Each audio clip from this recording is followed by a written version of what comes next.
Hello and welcome back to Will's World Reviews and More. Today I'll be doing a review of Hell in a Cell 2015, which was on last night. It's a pretty decent show. It was quite interesting. A few things to talk about, so we'll get straight into it. And on the kickoff show, we had Dolph Ziggler, Cesaro, and Neville versus Rusev, Sheamus, and Bad News Barrett. I guess this was a match that not a lot of people were kind of looking forward to, but to be fair, it was quite a decent match, entertaining. Cesaro got a really big pop. He's really getting the crowd support behind him. Putting in a really good performance, and I kind of picked the heels to win, but faces won this, and I guess hopefully this would be the end to this feud. But you could see that they had Stardust and the Ascension, the the crowd, and maybe they're going to start a feud with Cesaro. This could even possibly be a Survivor Series match if you think about it. You've got Rusev, Sheamus, and Bad News Barrett with Stardust in the Ascension, and if you add Dolph Ziggler, Cesaro, and Neville, get another three people, whether it's the Dudleys and Randy Orton, or whatever, it could easily be a traditional Survivor Series match. So I guess we'll have to just see what happens with that. But quite a decent match to kick off the show. Then we go on to the John Cena Open Challenge for the US title. A lot of people speculating on who this was going to be. Me personally, I thought it might have been Kofi Kingston or perhaps Dean Ambrose. And to everyone's surprise, we saw Zeb Coulter come out. And, me included, we all thought, oh no, it's Jack Swagger. And because Cena's going on hiatus, we thought, oh, he's going to be champion. And to everyone's surprise, it was Alberto Del Rio, returning to the company after about a year. Which I'm really happy for him, and I'm really happy that he picked up the victory in a clean and quick fashion. He should never have been sacked, really.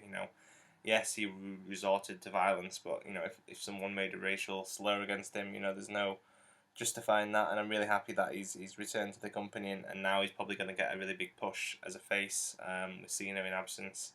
And Zeb Coulter is a great manager, so despite all their kind of trouble in the past storyline wise, they're probably a good team, and it'll be interesting to see if he's on Raw tonight. Then we kicked off straight into the Hell in a Cell action with Roman Reigns versus Bray Wyatt. It was alright. It was good spots. Interestingly to see Reigns getting the Cena chant in terms of let's go Cena, Cena sucks, so let's go Roman, Roman sucks.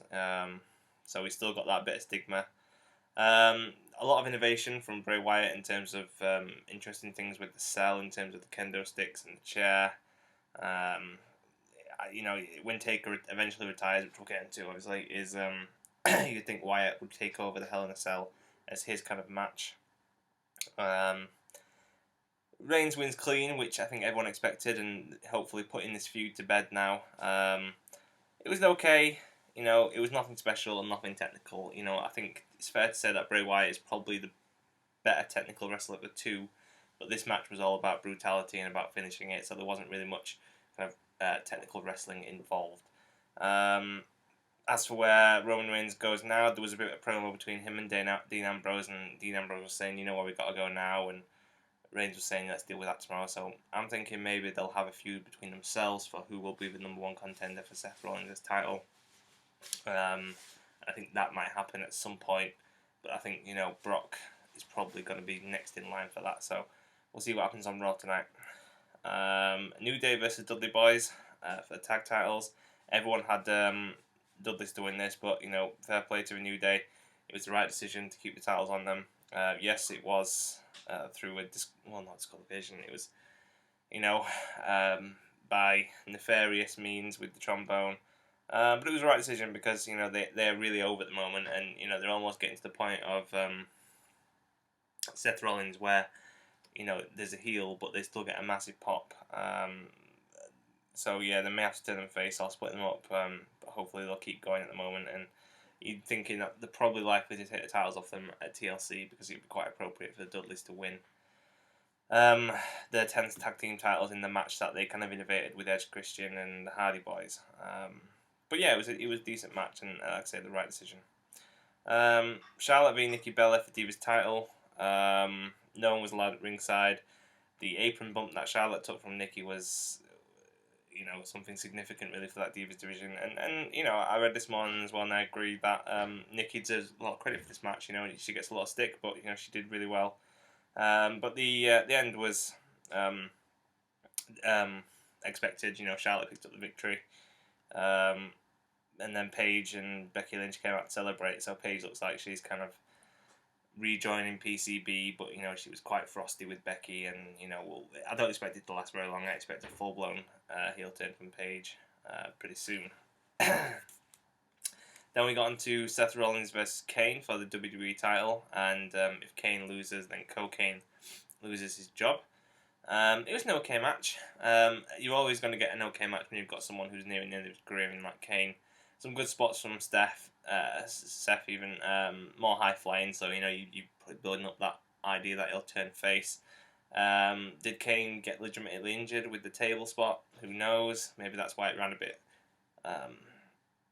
short, maybe. But again, it was pretty expected. Seth wins, retains the title, and Kane loses his job as director of operations, and now it means that Kane will just be Demon Kane, and I think that's really how he should end his career, to be honest. And like I say, we'll just see what happens on Raw.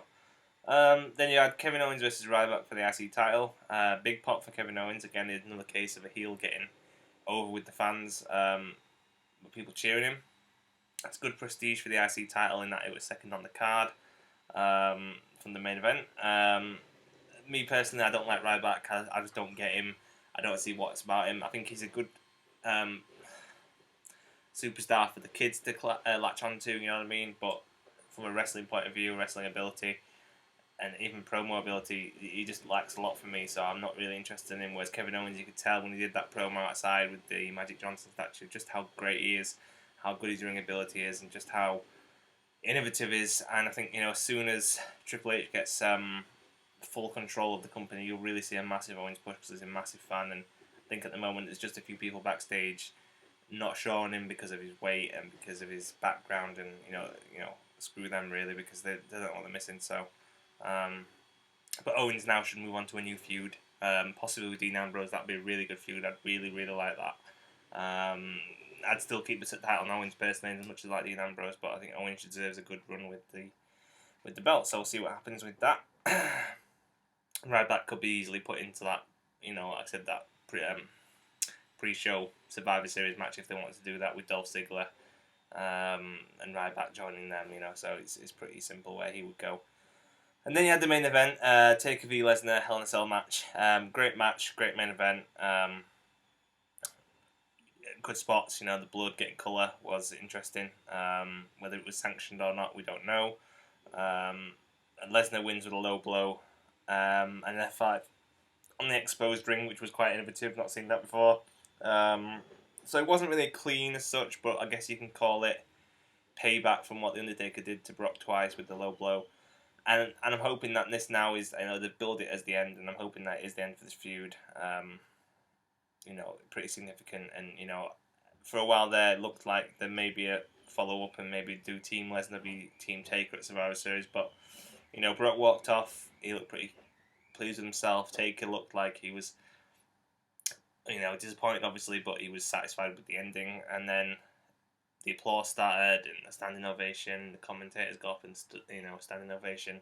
It looked like, is this actually going to be Taker's last match? They've already announced that Survivor Series is 25 years since his debut, and it was going to be a celebration. That's on November 22nd, and whether that might be just like, prepping him for the Hall of Fame.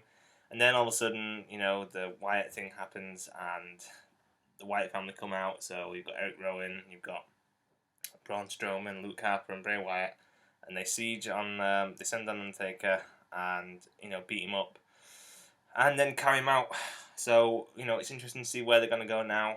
It looks like Undertaker's last feud, maybe where he pick up where he left off at WrestleMania with Bray Wyatt, and possibly in putting Bray Wyatt over, which most superstars do in their last match. And you'd think it's quite appropriate, like I already said. Bray Wyatt will probably take on the mantle of the scary kind of ring technician. It's already shown that he's quite innovative with Hell in a Cell. So I think it'll be a case of Taker now finding allies, probably Kane, you would think, maybe Dean Ambrose, Roman Reigns, if they want to go down that route and not end that feud straight away. It's difficult to tell where this is going. Maybe they might even do a thing where they try and convert Undertaker into a heel for his last run, and have him join the Wyatt family. That would be quite interesting. But I think it's only more a simple case of good versus evil and sending Taker off with a big bow. And whether they make it to WrestleMania or not, I'm not sure. It might even be at Survivor Series. They might do Team Wyatt versus Team Taker, which is easily done. You just need to find. You'd have Kane and Taker, and you probably need to find 2 more people. Maybe from Undertaker's past or whatever to kind of help him out. APA would be good. They could become up 1 match. It'd just be relying obviously on the Wyatts to carry that match. But yeah, it was overall a decent show, and I was quite pleased with it. And looking forward to Survivor Series. Obviously, it's the last of the big 4 of this year, and I think they'll be pulling out all the stops for that one, and so it should be a really good thing. And I'm looking forward to Raw tonight to kind of seeing the fallout. And yeah, overall it was a good pay per view. I hope you guys enjoyed it. What were your thoughts? And yeah, so I'll be back next time, probably with some more figures at some point. Until then, I'll see you later, and peace.